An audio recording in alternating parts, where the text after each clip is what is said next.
حضرت عمر فاروق رضی اللہ تعالی عنہ کو شہید کرنے والے قاتل کی دردناک موت کیسے ہوئی؟ حضرت عمر فاروق رضی اللہ تعالی عنہ کو فاروق کا خطاب کس نے اور کیوں دیا تھا اور اس کا مطلب کیا ہے؟ حضرت ابو بکر صدیق رضی اللہ تعالی عنہ کی قاضی یعنی سب سے بڑے قاضی کون تھے؟ کون سے صحابی رسول رضی اللہ تعالی عنہ کو حضور صلی اللہ علیہ وآلہ وسلم نے اپنے سامنے آنے سے منع فرمایا تھا؟ ایران کو کس صحابی نے فتح کیا؟ یہ سب جاننے کے لیے ویڈیو کو آخر تک لازمی دیکھیں اور حضور صلی اللہ علیہ وآلہ وسلم کا نام مبارک جب بھی پکارا جائے ان پر درود و سلام لازمی پڑھیں اور کمنٹ باکس میں حضور صلی اللہ علیہ وآلہ وسلم کے اسم مبارک میں سے کوئی ایک اسم مبارک ضرور ٹائپ کریں اور ویڈیو کو لائک ضرور کر دیجیے گا۔ چلتے ہیں ویڈیو کی جانب۔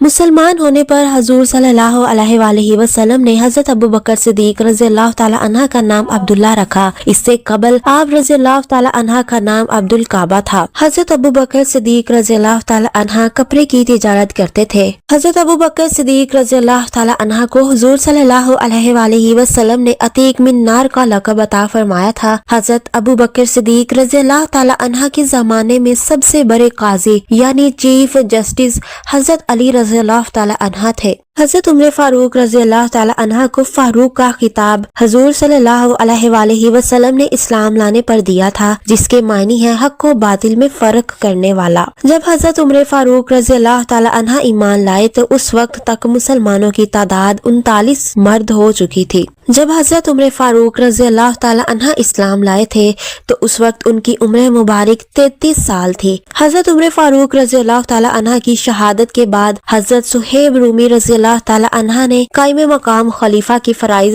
3 دن تک سر انجام دیے تھے۔ حضرت عمر فاروق رضی اللہ تعالی عنہ کا قاتل ابو لولو فیروز حضرت مغیرہ بن شیبہ رضی اللہ تعالی عنہ کا غلام تھا، جس نے حضرت عمر فاروق رضی اللہ تعالی عنہ کو شہید کرنے کے بعد خودکشی کر لی تھی۔ حضرت عثمان غنی رضی اللہ تعالی عنہ وہ مشہور صحابی ہیں جو غزوہ بدر میں شریک نہیں ہوئے تھے لیکن انہیں مال غنیمت میں حصہ ملا تھا۔ ابو عبداللہ اور ابو عمرو خلیفہ راشد حضرت عثمان غنی رضی اللہ تعالی عنہ کی کنیت تھی۔ طائف کی بستی میں حضور صلی اللہ علیہ وآلہ وسلم کی جانب آنے والے پتھر حضرت زید بن حارثہ رضی اللہ تعالی عنہ نے اپنے جسم پر روکے تھے۔ حضرت امام حسین رضی اللہ تعالی عنہ کے علاوہ حضرت امیر حمزہ رضی اللہ تعالی عنہ کو سید الشہداء کہا جاتا ہے۔ حضرت واشی رضی اللہ تعالی عنہ کو حضور صلی اللہ علیہ وآلہ وسلم نے اپنے سامنے آنے سے منع فرمایا تھا کیونکہ انہوں نے اسلام لانے سے قبل ہندا کے کہنے پر حضور صلی اللہ علیہ وآلہ وسلم کے چچا حضرت حمزہ رضی اللہ تعالی عنہ کو شہید کیا تھا۔ حضرت ابو عبداللہ بن جراح رضی اللہ تعالی عنہ ایک جلیل القدر صحابی ہے۔ ان کا مزار دمشق میں موجود ہے۔ مواخات میں حضرت مصعب بن عمیر رضی اللہ تعالی عنہ کو حضرت ابو ایوب انصاری رضی اللہ تعالی عنہ کا بھائی بنایا گیا تھا۔ حضرت اسامہ بن زید رضی اللہ تعالی عنہ کی کنیت ابو محمد صلی اللہ علیہ وآلہ وسلم تھی۔ ایران کو حضرت سعد بن ابی وقاص رضی اللہ تعالی عنہ نے فتح کیا تھا۔ رئیس الانصار